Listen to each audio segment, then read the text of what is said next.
Hujambo na karibu. Siasa za Tanzania zimeendelea kushika kasi kuelekea uchaguzi mkuu Oktoba tarehe 29 mwaka huu baada ya mgombea urais wa Jamhuri ya Muungano wa Tanzania kupitia Chama cha Mapinduzi CCM Samia Suluhu Hassan kukabidhi rasmi ilani ya uchaguzi kwa wagombea ubunge wa mkoa wa Arusha. Tukio hilo lilifanyika Ijumaa Oktoba mwaka huu katika viwanja vya Mnadani wilayani Karatu mbele ya maelfu ya wananchi waliojitokeza kuhudhuria.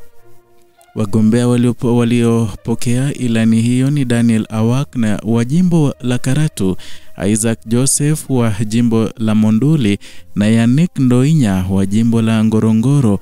Kukabidhiwa kwa ilani ya uchaguzi kunatazamwa kama hatua muhimu ya kuwatia nguvu wagombea hao katika safari yao ya kisiasa, huku kikosi cha CCM kikionekana kujipanga kwa umakini mkubwa kuhakikisha ushindi katika uchaguzi unaotarajiwa kuwa na ushindani mkali. Ilani hiyo imeelezwa kubeba vipaumbele vinavyolenga kuimarisha huduma za jamii, kuongeza fursa za kiuchumi na kusimamia maendeleo ya kijamii na kitaifa. Na kwa mujibu wa CCM, dhamira kubwa ni kuhakikisha kila Mtanzania ananufaika na matunda ya maendeleo, huku wagombea wakitakiwa kuwasikiliza wapiga kura wao na kufuatilia changamoto zinazowakabili wananchi. Mashuhuda wa mkutano huo wa Karatu wameripotiwa kuonyesha ari na mshikamano mkubwa, ambao tukio hilo limeelezwa kuwa la kihistoria kutokana na namna lilivyoibua hamasa miongoni mwa wafuasi wa chama hicho. Wananchi walipokea kwa shangwe hatua ya kukabidhiwa ilani, wakitafsiri kama ishara ya matumaini mapya kwa mustakabali wa majimbo yao.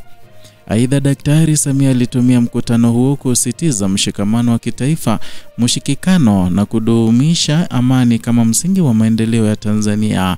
Katika muktadha huo, aliwahimiza wananchi kujitokeza kwa wingi siku ya kupiga kura, akionya kwamba kila kura ina thamani kubwa katika kuamua hatma ya taifa. Kwa wadadisi wa siasa, tukio la Karatu limeonekana kama mkakati wa kisiasa uliopangwa kwa uangalifu mkubwa na kwa kulinganisha viongozi wakuu wa chama na wananchi kwa wakati muhimu kuelekea uchaguzi. Aidha, hatua hiyo imewapa wagombea wa CCM wa mkoa wa Arusha fursa ya kupata uthabiti wa kisiasa kutoka ngazi ya juu ya chama chao, na ni jambo ambalo linaweza kuongeza nafasi zao za kushinda. Ratiba ya kampeni ya Daktari Samia inaendelea katika mkoa wa Manyara, ambapo anatarajiwa kufanya mkutano mkubwa wa hadhara katika wilaya ya Hanang. Kampeni zake zimekuwa zikisisitiza ajenda ya mshikamano, maendeleo na ushirikiano kati ya wananchi na serikali. Tukio la kukabidhi ilani ya uchaguzi Karatu limeacha alama kubwa isiyo tu kwa chama bali pia kwa wafuasi wake, likionyesha mshikamano wa kisiasa na kuimarisha imani kwa wagombea walioteuliwa. Hatua hii inaashiria mwanzo wa mbio kali kuelekea uchaguzi mkuu ambao unatarajiwa kuamua mustakabali wa taifa kwa miaka ijayo. Endelea kutufuatilia Kenyascope kwa taarifa za uchambuzi wa kina kuhusu siasa na kampeni zinazoendelea nchini Tanzania.